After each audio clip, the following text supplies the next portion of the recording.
ये 3 नंबर का सवाल है कि इधर 6 resistors each of 1 ohm connected to form a square and its diagonal means 4 resistors चारों side of square, then 2 resistors are with 2 diagonals. अभी सवाल है हमें और equivalent of point A and C, और नहीं तो बी एंड डी भी हो सकता, बी एंड डी। कोई डायगोनल का जो कर्नर है, इसी कर्नर पे इक्विवेलेंट रेजिस्टेंस क्या है, ये ए सी का हो सकता और नहीं तो बी डी का भी हो सकता। कोई एक सवाल हो सकता, ऐसा भी आ सकता कि कोई एक डायगोनल ए का डायगोनल सी है और नहीं तो बी का डी है, ऑपोजिट कर्नर। तो ये कर्नर में रेजिस्टेंस, इक्विवेलेंट रेजिस्टेंस क्या है। तो मान लो कि ये पॉइंट ए एंड सी, तो देखिए वो जो ए सी का पहले इधर हटा दो, let the resistor is like this.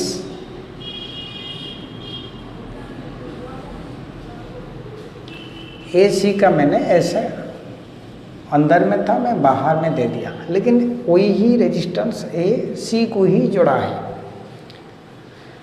तो देखिए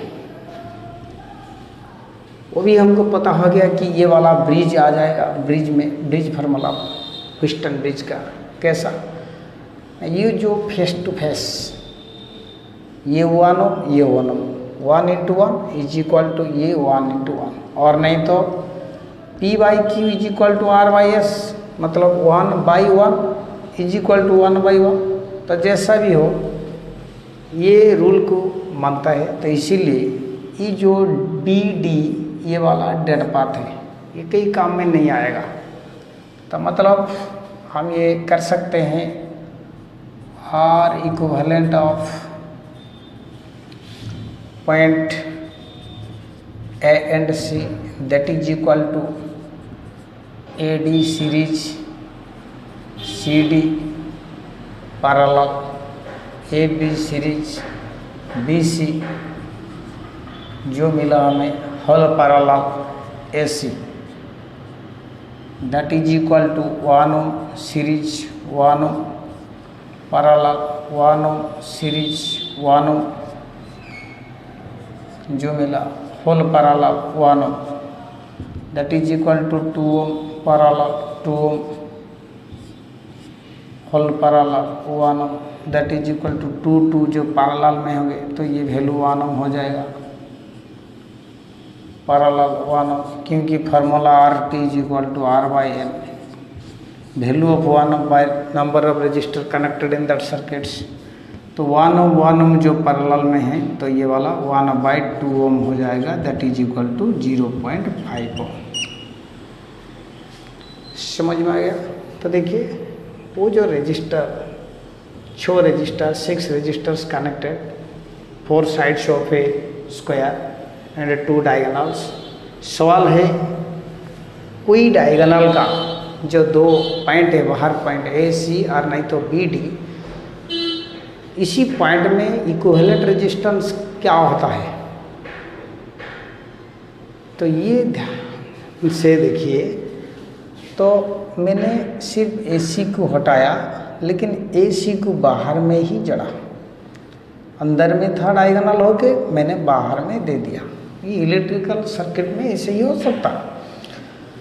तो इस वक्त हमको आसानी से मालूम हो गया कि ये जो है 2 side opposite sides 1 into 1 is equal to ये भी 1 into 1, तो इसलिए ये ह्यूस्टन ब्रिज ही मानेगा, ब्रिज को ही रेस्पेक्ट करेगा, वो भी करेगा। तो इसीलिए ये C B D dead path हो जाएगा, इसी पाथ में करंट नहीं फ्लोइंग होगा। तो इसीलिए इसे हटाना भी जरूरी है, तो इसे हटा दो। तो देखिए ए डी सी डी ये दोनों सीरीज में हैं, ए बी बी सी ये सीरीज में है, फिर दोनों पैरेलल में, उसके साथ ए सी पैरेलल में है। तो इधर फार्मूला मैंने लिख दिया। तो ये हम अच्छी तरह समझ सकते हैं। रिजल्ट क्या मिला हमें 0.5 ohm. Equivalent resistance of a point A and B. A and B का इक्विवेलेंट रेजिस्टेंस क्या है? तो देखिए,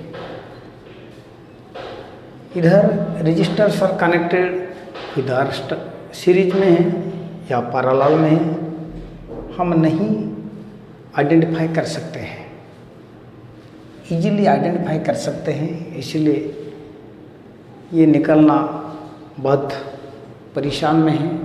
तो हम कैसे निकलेंगे? देखिए, मैं एक ट्रिक्स बताऊंगा आप लोग को। ये ट्रिक्स ओबे करेंगे तो हमको ये रेजिस्टेंस इजीली मिल सकता है। कैसे? हम फोल्डिंग सिमेट्रिक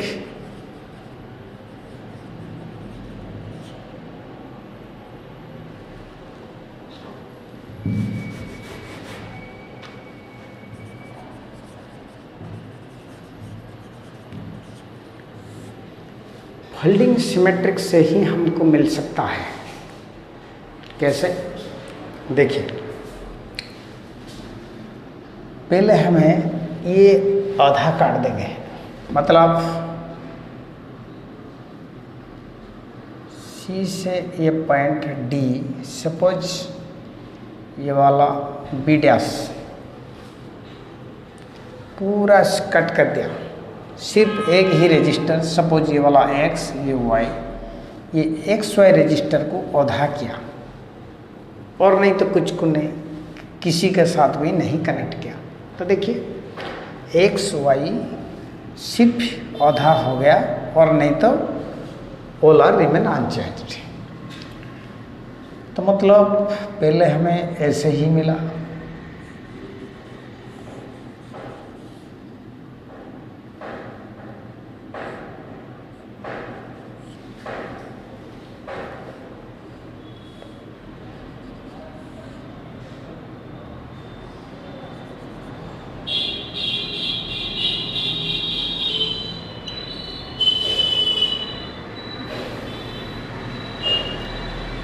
ये वाला सी है, ये ए, ये एक्स, ये वाई, ये है बी डैश।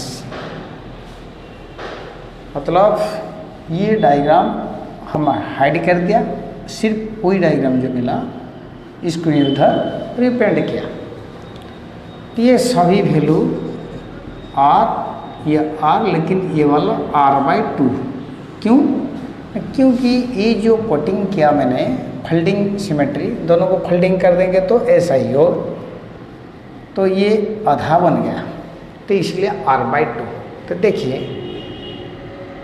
वो जो रेजिस्टेंस हमें मिलेगा ए बी डैश से, उसके साथ मल्टीप्लाई 2 कर देंगे तो इसका भी मिल जाएगा, टोटल का मिल जाएगा। मतलब ये जो रेजिस्टेंस है, ऐसा ये भी एक रेजिस्टेंस है, इस साइड में जो है राइट साइड में, ये वाला लेफ्ट साइड में, तो दोनों को फिर मिलाएंगे तो हमको टोटल रेजिस्टेंस मिल जाएगा। देखिए कैसा है, suppose R equivalent of A and B dash that is equal to, तो पहले X C, X Y, X B dash, ये वाला सभी पैरेलल में है।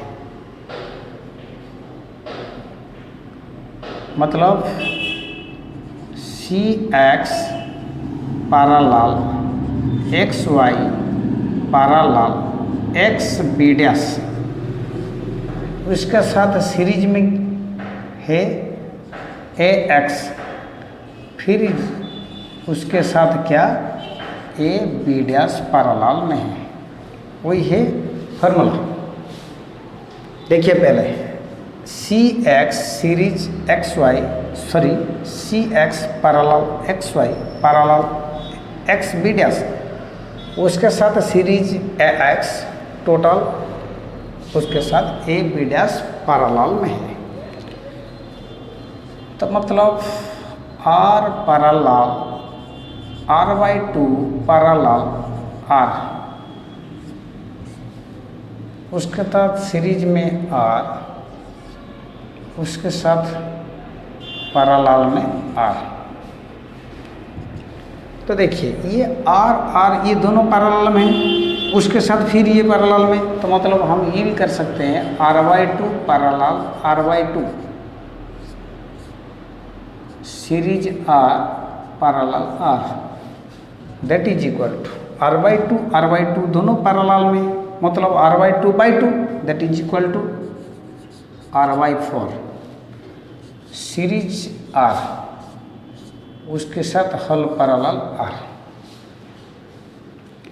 तो दैट इज इक्वल टू 4 ये वाला R plus 4R parallel R, that is equal to 5R/4 parallel R, 5R/4 parallel R।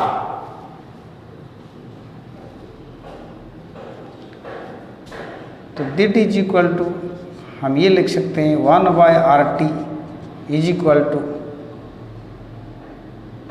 1/5R/4 plus 1/R, that is equal to 4/5R plus 1/R, that is equal to LCM 5R 4 plus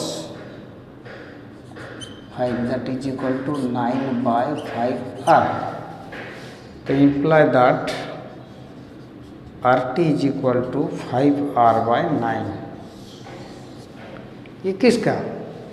A B dash का, वो जो resistance मिला 5R/9 ये सिर्फ A B dash का, मैंने पहले से ही क्या कहा था, A B डैश का जो रेजिस्टेंस मिलेगा उसके साथ ऐसा ही बी डैश का ही मिलेगा 5R/9, दोनों भी सीरीज में हैं, तो मतलब RT of point A and B that is equal to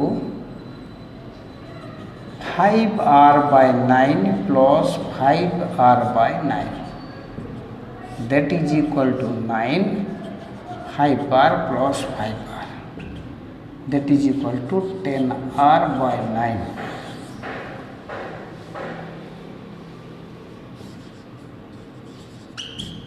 answer.